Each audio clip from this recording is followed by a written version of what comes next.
Alrighty, good afternoon, ladies and gentlemen. Don't mind me. I'm gonna keep talking as I put on my shoes. Um, Hopefully you guys can hear me. But this is how Dream Zero here, back with another movie review. This one is kind of one of my favorites, and it's kind of weird. I have a love-hate relationship with this movie because I wanted more out of this film. You know, like what happened afterwards, and of course they canceled their sequel. But this one is Chronicle. It's about three high school teenagers. They go out and they find this weird, mysterious artifact, and they give them all telepathic powers. And mentally, they're all connected, knowing each other's thoughts.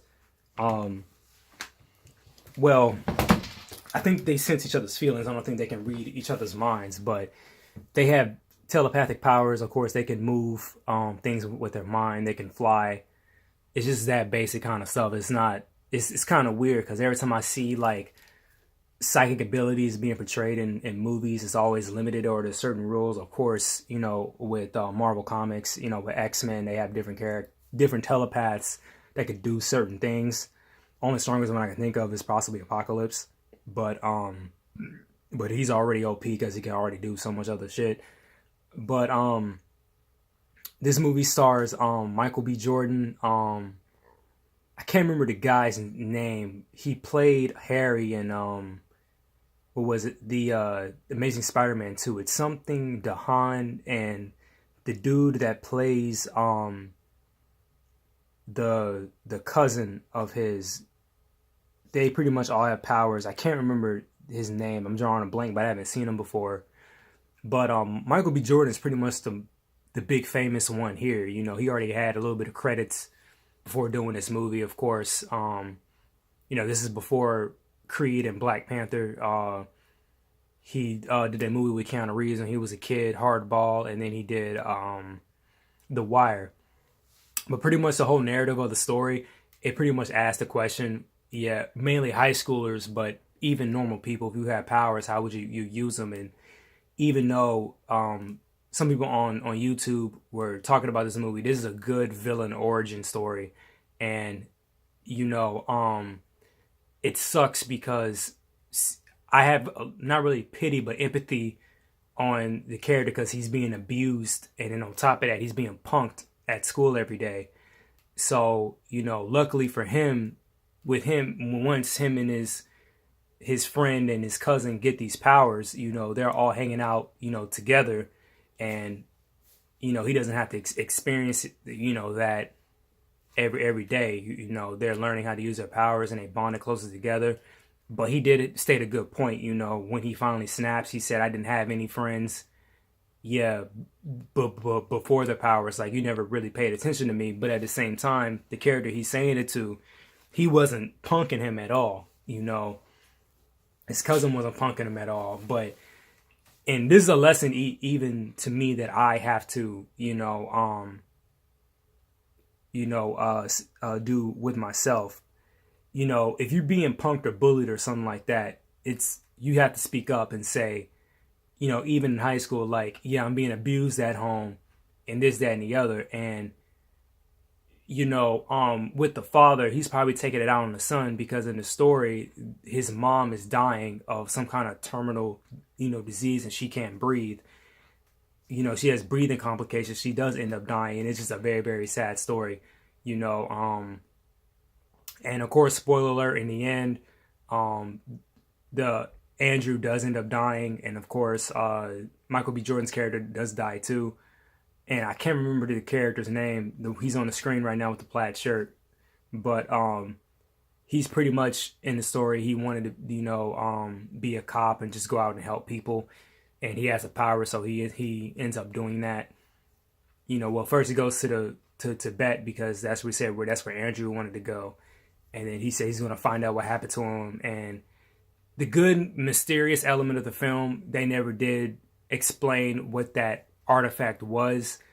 You know, it was just really weird. Someone was telling me, of course, in the sequel they would have went into more detail of what it was, just like with Cloverfield. You know, with the more media and pieces of the Cloverfield story coming out, they now saying it's an alternate dimension in reality.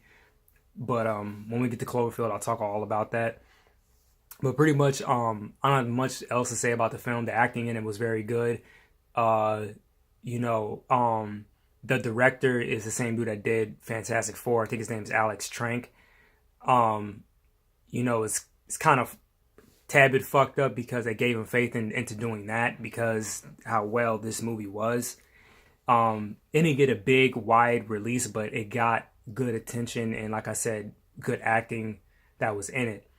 And he even made the main three actors live together. So when you see it on film, you can believe that there really have been high school buddies, in the time frame of what you see it as, or it really sold that. Of course, with these two on the camera right now, that they were really cousins. And even the DeHaan one, the one who's ended up being a bad guy, I did not know who he was. And then of course he did Spider-Man and Valerian, and I just hope he gets another good movie where he is very, very serious, and he really sold me on how dark he can get. One of the main influences on this film, of course, was Akira and the movie Carrie, because Carrie had the same, or in book, it had the same thing. The girl's being picked on. She randomly gets these telepathic powers, and then when she finally snaps, she ends up killing everybody.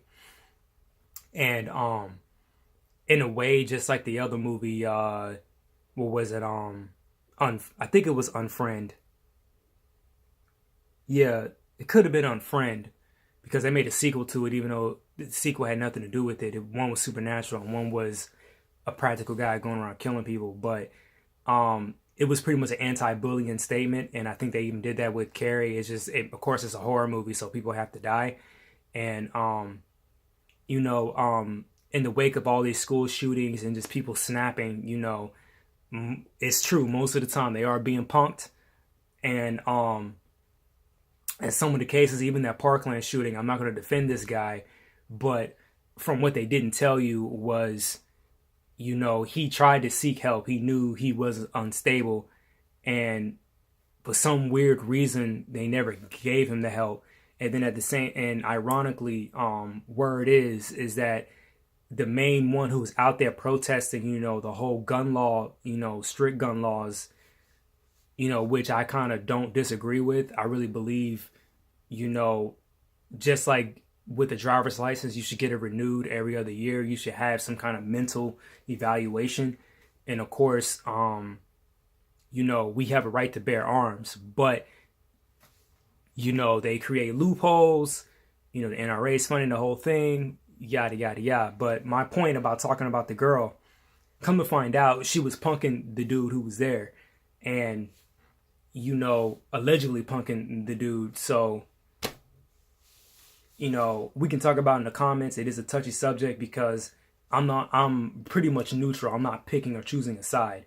I can give a shit about people saying, either with us or against us. I really don't give a fuck, because if you're on one complete side, you lose common sense on some of the things that do need to be addressed, So, I'm not the one to play the politics, on choosing and picking a side. I will remain neutral, So if I can tell y'all on both sides what y'all both need to be doing to come together, and to really solve the problem, then that's what it is. But this movie was a good example of being punked, because despite of the real world situation, if someone has unbelievable capable of power beyond your imagination and it's a teenage kid, it's might as well the same allegory of giving them an AR-15 and letting them go buck wild in the school if they're being punked every day.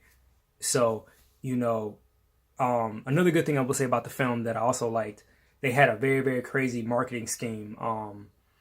I vaguely remember it, but they had dressed up like these dummies and it made them fly on these little hover things. I think this is before the whole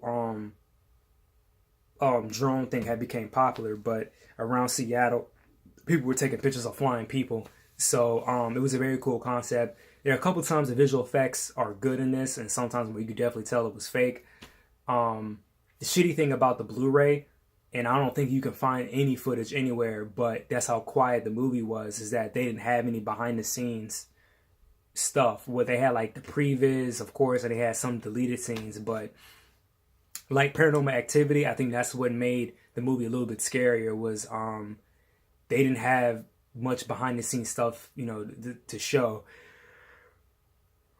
Because I think on the Blu-ray, all they had was I want to say, at least for the first one, it was you know, of course, detailed commentary that was going on, the alternate endings that had happened, and it was something else. But you know, I think that's what really makes a very, very good movie, is when, you know, especially if it's a scary one, like it makes people question their sanity, is that you have no behind the scenes aesthetic tell, even no audio commentary. So, you know, that's just me. But that's pretty much all I have to say about the film.